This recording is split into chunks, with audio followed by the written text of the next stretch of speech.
글로벌 뉴스와 영어 공부를 한 번에 2024년 3월 9일 올해 오뉴스 시작합니다. 구독을 통해 최신 뉴스를 매일 실시간으로 만나보세요.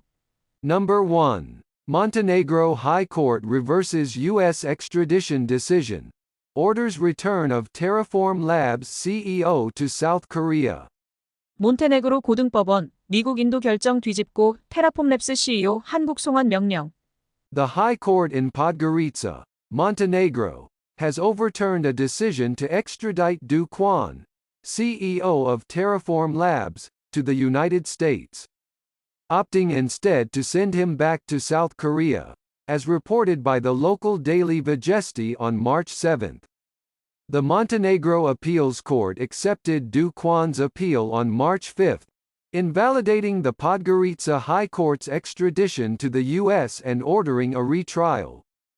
Contrary to the original ruling that favored the U.S. due to earlier communication. The appeals court highlighted that the South Korean Ministry of Justice had formally requested extradition through an English email on March 24. Last year, 3 days ahead of the U.S.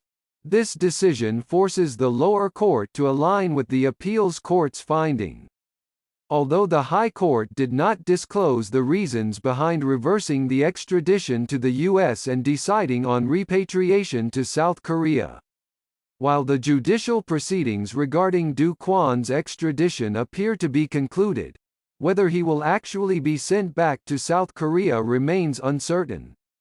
Bloomberg reports that the final approval power lies with the Minister of Justice of Montenegro, who will consider factors such as the order of extradition requests, the severity of the crime, the location of the crime, and the nationality of the criminal.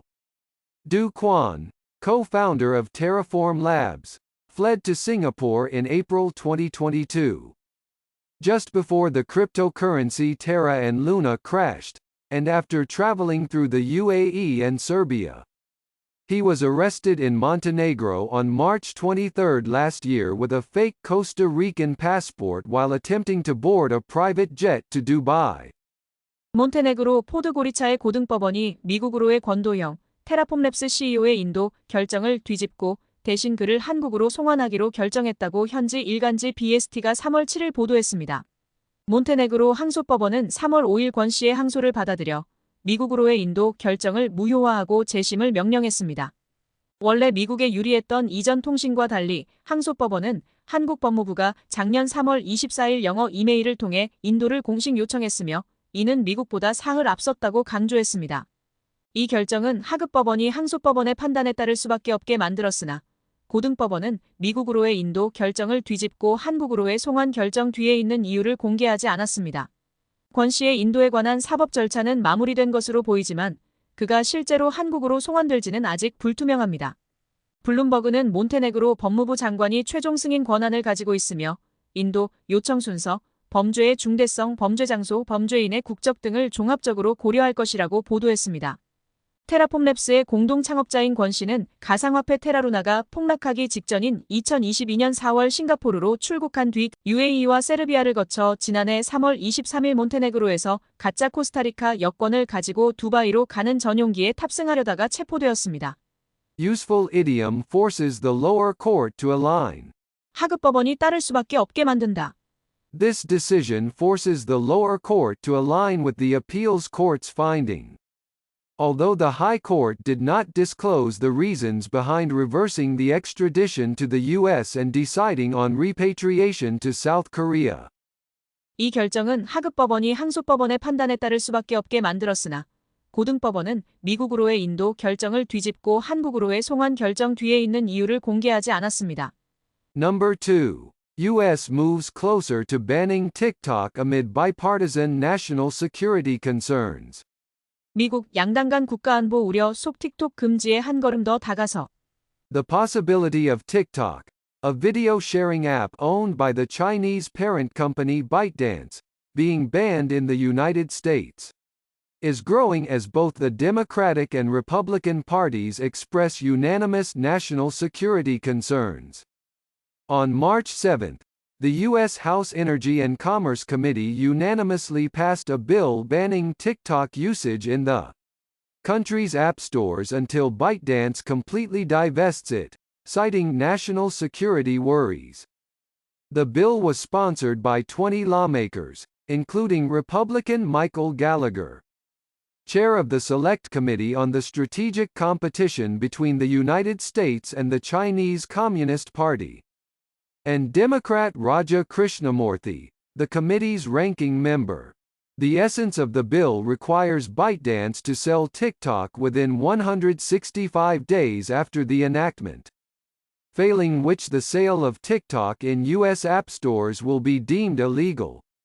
Additionally, the bill includes similar prohibitions for other apps controlled by companies of adversarial countries. CNN has described the bill as containing provisions that could limit TikTok traffic and content transfer on a wide range of internet hosting services, calling it the strongest TikTok regulation bill that could significantly impact the industry if enacted. The White House and House Speaker Mike Johnson, a Republican, have voiced their support for the bill, though its passage through the Senate remains uncertain. 민주당과 공화당 모두 국가안보에 대한 만장일치의 우려를 표명함에 따라 중국계 모기업 바이트댄스가 소유한 동영상 공유 앱 틱톡이 미국에서 금지될 가능성이 커지고 있습니다. 3월 7일 미국 하원 에너지 상무위원회는 국가안보 우려를 이유로 바이트댄스가 완전히 매각할 때까지 미국 앱 스토어에서 틱톡 사용을 금지하는 법안을 만장일치로 통과시켰습니다. 이 법안은 공화당 마이클 갤러거 의원과 민주당 라자 크리슈나무르티 의원을 포함한 20명의 의원이 발의했습니다. 법안의 핵심은 바이트댄스가 법안 시행 후 165일 이내에 틱톡을 매각해야 하며 그렇지 않을 경우 미국 앱 스토어에서의 틱톡 판매를 불법으로 간주한다는 것입니다. 또한 이 법안은 적국의 기업이 통제하는 다른 앱에 대해서도 유사한 금지 조항을 포함하고 있습니다. CNN은 이 법안이 다양한 인터넷 호스팅 서비스에서 틱톡 트래픽과 콘텐츠 전송을 제한할 수 있는 조항을 포함하고 있으며 제정될 경우 업계에 큰 영향을 미칠 수 있는 가장 강력한 틱톡 규제 법안이라고 평가했습니다. 백악관과 공화당 소속 마이크 존슨 하원 의장이 이 법안에 대한 지지를 표명했지만 상원을 통과할지는 불투명합니다. Useful idiom citing national security worries. 국가 안보 우려를 이유로 On March 7th, the U.S. House Energy and Commerce Committee unanimously passed a bill banning TikTok usage in the country's app stores until ByteDance completely divests it, citing national security worries. 3월 7일 미국 하원 에너지 상무위원회는 국가 안보 우려를 이유로 바이트댄스가 완전히 매각할 때까지 미국 앱 스토어에서 틱톡 사용을 금지하는 법안을 만장일치로 통과시켰습니다. Number 3. Trump issues preemptive rebuttal to Biden's final first-term presidential address. 트럼프, 바이든 대통령 일기 마지막 국정연설에 대한 선제적 반박 발표? Former President Donald Trump issued what he called a preemptive rebuttal to President Joe Biden's final first-term presidential address, aiming to counteract Biden's narrative before it was even delivered, anticipating that President Biden would use his nationally televised address to tout economic achievements and criticize Trump on issues like abortion, immigration, and foreign policy. Trump sought to seize the initiative. In a video titled Preemptive Rebuttal to Joe Biden's Presidential Address posted on social media, Trump claimed, Joe Biden is desperately lying to escape the terrible destruction he has caused and running away from his record. Trump listed policies such as border wall construction, Policy 42, and rapid deportation, arguing, I left Biden the safest border in American history. But corrupt Biden and his radical leftist lunatics deliberately dismantled the best border policies piece by piece. Policy 42, introduced by the Trump administration to immediately expel illegal entrants under the guise of preventing COVID-19 spread, was rescinded by the Biden administration in May last year. Trump also claimed that by the end of Biden's term, nearly 20 million illegal immigrants might have entered through the Mexican border, describing many of them as coming from mental institutions, prisons, and including terrorists.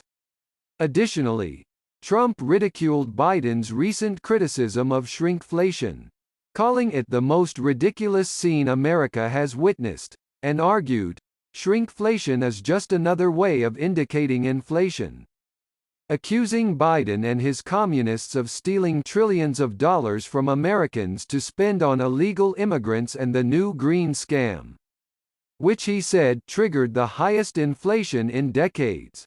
도널드 트럼프 전 대통령이 조 바이든 대통령의 일기 마지막 국정연설에 대해 이른바 선제 반박문을 발표하며 연설이 시작되기도 전에 바이든 대통령의 주장을 무력화시키려 했습니다. 트럼프 전 대통령은 바이든 대통령이 수천만 명의 미국인이 지켜보는 국정연설을 통해 경제 성과를 자랑하고 낙태, 이민, 대외 정책 등에서 자신을 비판할 것으로 예상하며 주도권을 잡으려 했습니다. 소셜미디어에 게시된 조 바이든 국정연설에 대한 선제 반론이라는 제목의 동영상에서 트럼프 전 대통령은 조 바이든은 자신이 초래한 끔찍한 파괴에서 벗어나기 위해 필사적으로 거짓말하고 있으며 자신의 기록에서 도망치고 있다고 주장했습니다.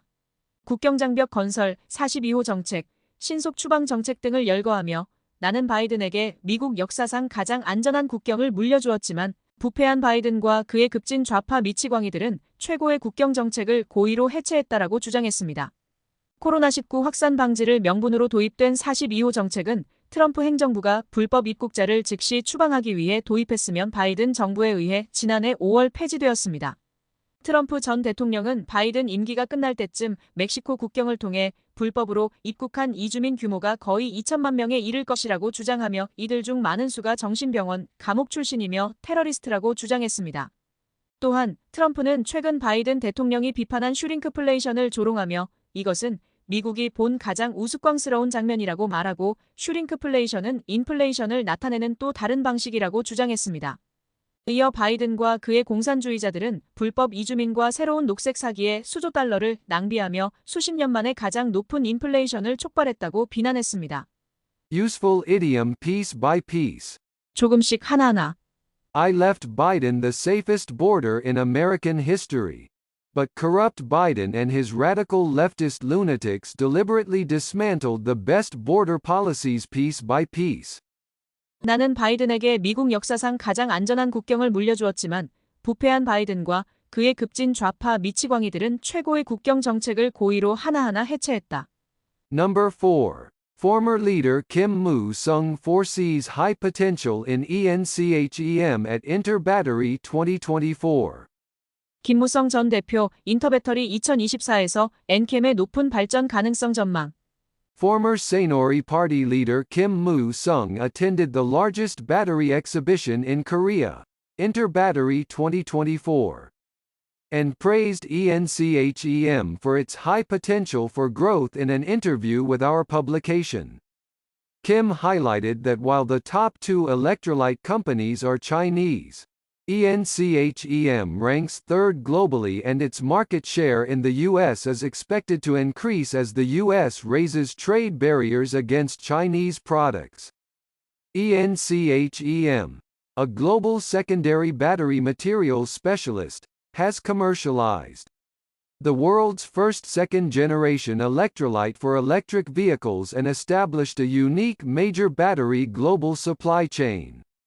The company aims to become the world's top electrolyte company within 5 years, building supply chains in Korea, North America, China, and Europe. Construction is underway for a plant in Saemangeum, Korea, to produce lithium salt, a key electrolyte ingredient, by 2025, with plans for additional plants in Ontario, Canada, Karawang, Indonesia, France, and Texas, USA. Kim was also impressed by the booths of Korea's leading battery companies, believing that their focus on developing solid-state batteries will give Korea a competitive edge over China and Japan. Kim believes that just as the semiconductor industry led to a mythical growth in Korea, the next frontier is batteries, emphasizing the need for government support to make batteries Korea's leading export item. 새누리당 국민의힘 전신의 전 대표인 김무성이 한국 최대의 배터리 전시회인 인터배터리